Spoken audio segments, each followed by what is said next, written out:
بسم اللہ الرحمن الرحیم۔ عمومی طور پہ رشتہ داریوں کے اندر بعض رشتہ دار بہت تلخیاں دیتے ہیں، زندگی کے اندر زہر بھر دیتے ہیں، لیکن اگر کبھی وہ مجبور ہوں تو ان کی اعانت کریں، اور ان کا رویہ کچھ بھی ہو، زہرناک ہی ہو، لیکن آپ کا رویہ خوبصورت ہونا چاہیے۔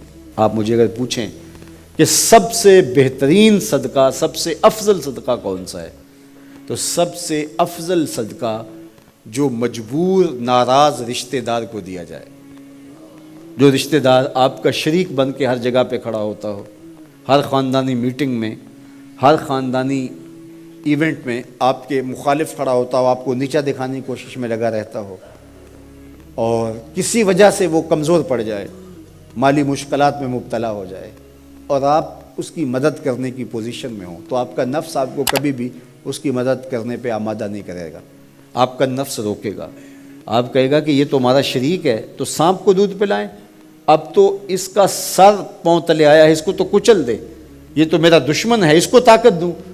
نفس کبھی بھی نہیں چاہے گا کہ اپنے شریک دشمن کی مدد کی جائے، لیکن سب سے افضل صدقہ وہی ہے جو ناراض رشتہ دار کو دیا جائے، اس لیے کہ اس میں نفس شامل نہیں ہوگا، اور جس عمل میں آپ کا نفس شامل نہیں ہوتا اس عمل سے تمہارا رب راضی ہوتا ہے۔ تو رشتہ داروں کے ساتھ سلوک اچھا کرنا، رشتہ داروں کے ساتھ رویہ خوبصورت کرنا، یہ تمہاری زندگی کا اسلوب۔ مجھے بتائیے اہل مکہ نے، حضور کے رشتہ داروں نے حضور کے ساتھ کیا سلوک نہیں کیا تھا؟ اوجریاں ڈالیں، کانٹے پھینکے، راہوں میں گڑھے کھودے، اذیتوں کے پہاڑ کھڑے کیے، اور کیا کیا مصیبتیں نہیں تھیں۔ حضور شہر مکہ سے چلے گئے مدینہ المنورہ۔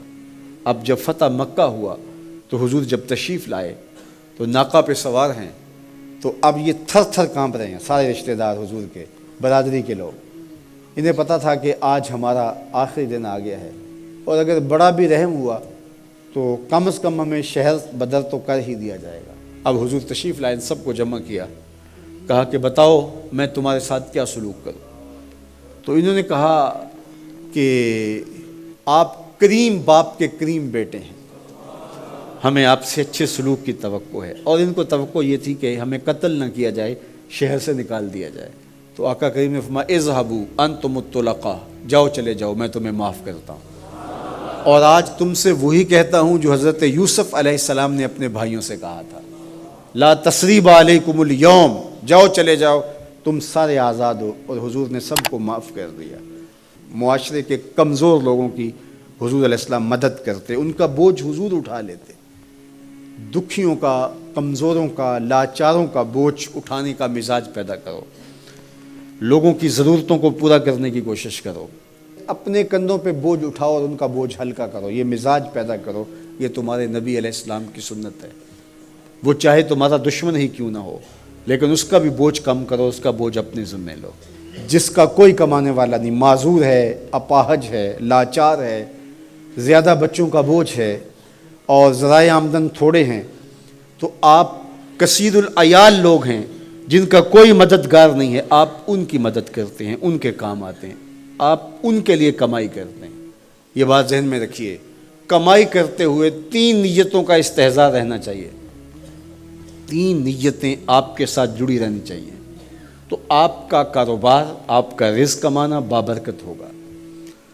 اگر چوتھی چیز جڑ گئی تو آپ کے کاروبار میں، آپ کے رزق میں پیچیدگیاں آنا شروع ہو جائیں گے۔ سب سے پہلی نیت آپ کے ساتھ یہ جڑی ہو، عموماً ہم سب کے ساتھ یہ نیت جڑی ہوتی ہے، اور وہ یہ کہ ہم اپنی ضروریات کو خود پورا کریں اور سوال کی ذلت سے بچیں۔